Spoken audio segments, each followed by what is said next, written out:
Bismillahirrahmanirrahim. Assalamualaikum warahmatullahi wabarakatuh. Pada video kali ini kita akan membahas soal mengenai persamaan reaksi elektrolisis.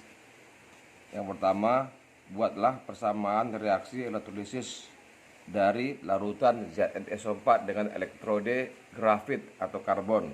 Langkah yang pertama, kita buat dulu reaksi ionisasinya, yaitu ZnSO4 larutan terion menghasilkan ion Zn2 positif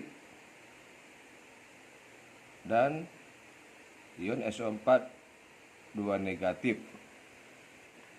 Di katode kutub negatif, reaksi reduksi. Nah, katode berarti kation. Nah, kationnya Zn berarti bukan golongan 1A, 2A, Mn, berarti Zn yang teroksidasi, ya. Zn 2 positif, larutan menangkap 2 elektron, menghasilkan endapan Zn. Ano kutub positif, reaksinya reaksi oksidasi. Nah, SO4 2 negatif dengan menggunakan elektrode grafit. Ini berarti tidak bereaksi. Berarti yang kita perhatikan adalah SO4 2 negatifnya, anionnya. Ya, anionnya adalah sisa asam oksi. Berarti air yang teroksidasi, ya. Reaksinya adalah H2O teroksidasi menghasilkan O2. Ini dihafal nih ya, O2, ya. Tambah dengan sini O-nya 2, tambah dengan 4H positif larutan, tambah dengan, ya, paham ya, kalau dijumlahkan berarti ini kali sini 2, sini 4, supaya habis ini kali dengan 2, sini kali dengan 1, ya, sehingga akan menghasilkan reaksi redoks, ya, reaksi sehingga mati menjadi 2 Zn 2 positif larutan tambah dengan 4H2O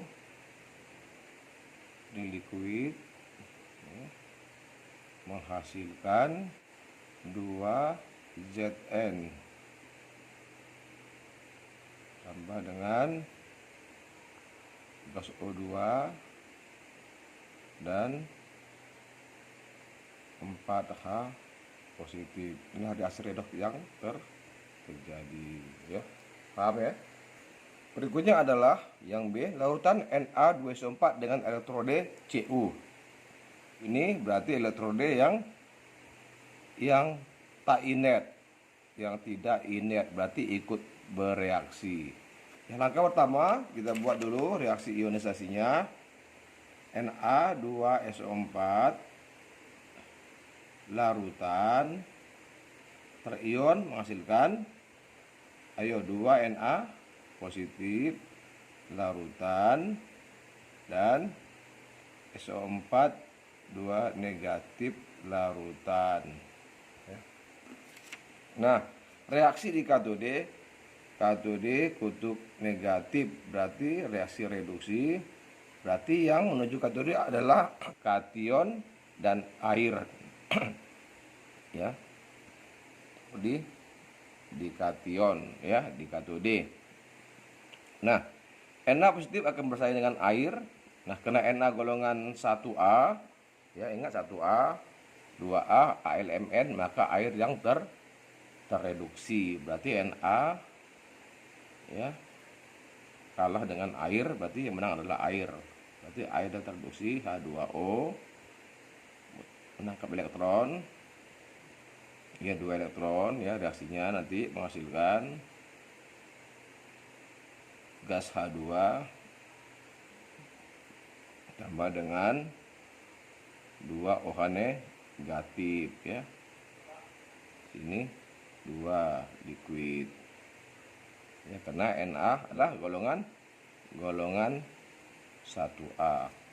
Sedangkan di anode kutub positif reaksi oksidasi. Nah, karena menggunakan elektrode Cu, maka ini tidak diperhatikan lagi. Langsung Cu yang teroksidasi ya.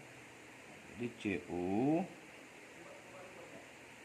menghasilkan Cu2 positif larutan tambah 2 elektron ya. Ini 2 ini kali 1 ya, kita jumlahkan aja ya. Oke, gitu ya. Paham ya?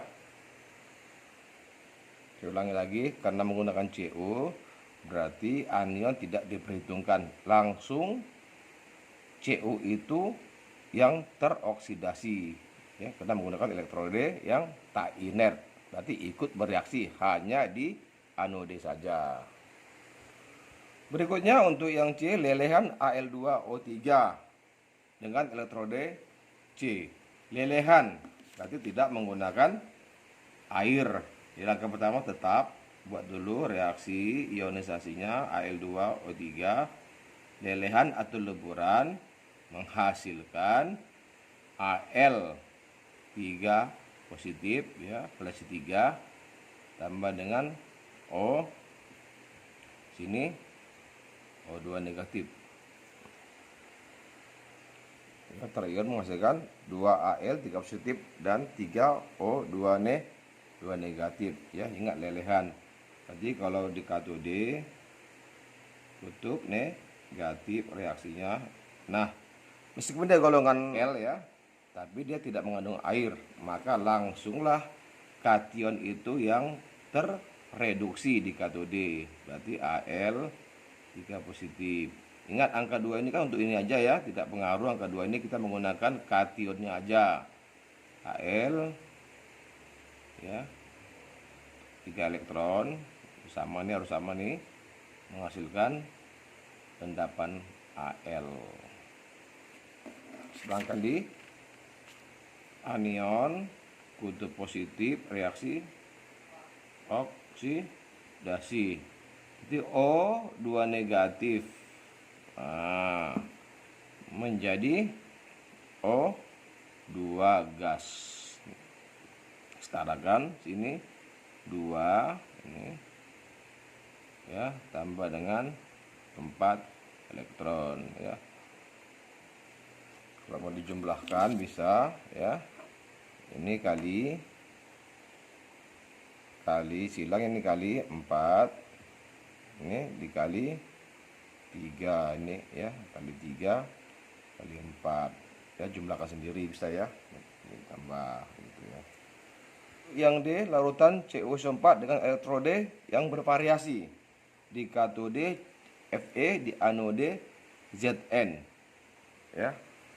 Jadi prinsipnya sama ya. Langkah pertama buat dulu reaksi ionisasinya, CuSO4 larutan menghasilkan Cu2 positif ya, valensi 2 larutan, dan SO4 2 negatif. Nah, di katode kutub negatif yaitu reaksi reduksi. Di katode menggunakan Fe. Yang ingat ya, di katode tidak dipengaruhi oleh katode ya. Di katode tidak pengaruh, mau inert mau tak inert, tetap diperhatikan adalah kationnya ya. Kationnya Cu berarti langsunglah kation itu yang terreduksi. Berarti 2 valensi 2 menangkap 2 ya, supaya menghasilkan endapan Cu. Oke ya. Nah, sedangkan di anode reaksinya reaksi oksidasi dengan menggunakan Zn. Kalau Zn berarti ini Zn ya. Jadi Fe Zn berarti Zn adalah elektroda yang tak inert, yang elektroda yang bereaksi. Berarti ini tidak diperhitungkan lagi anionnya ini, langsung yang teroksidasi. Jadi ini tidak dilibatkan lagi ya, langsunglah Zn itu elektroda itu yang teroksidasi menghasilkan Zn 2 positif larutan tambah 2 elektron ya, 2 ya kali ya, jumlahkan aja gitu ya, jumlahkan aja reaksinya ya, jumlahkan sendiri. Oke, jadi begitulah cara menentukan reaksi-reaksi yang terjadi di dalam sel elektrolisis. Oke, mudah-mudahan ada manfaatnya. Assalamualaikum warahmatullahi wabarakatuh.